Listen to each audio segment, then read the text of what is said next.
এক সপ্তাহ বন্ধ থাকার পর আজ থেকে ফের শুরু হচ্ছে আইপিএল এবং পিএসএল এর খেলা। ভারত-পাকিস্তান সংঘাতের কারণে গত ৮ মে পিএসএল ও ৯ মে আইপিএল স্থগিত করা হয়। ভারত ও পাকিস্তান যুদ্ধবিরতিতে সম্মত হওয়ার সুবাদে ফের দুই প্রতিযোগিতা মাঠে গড়াচ্ছে।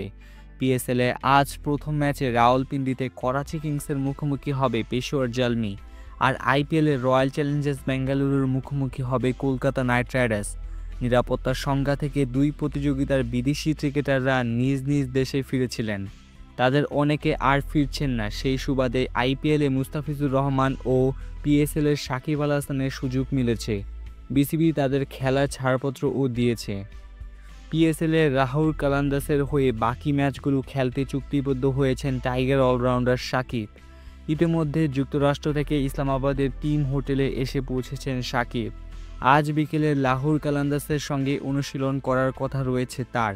বিরতির পর তাদের প্রথম ম্যাচ 18 মে পেশোয়ার জালমির বিপক্ষে। মুস্তাফিজকে নিয়েছে দিল্লি ক্যাপিটালস। ফ্রেজার ম্যাকগ্রাকের বদলি 6 কোটি রুপিতে দল পেয়েছেন তিনি।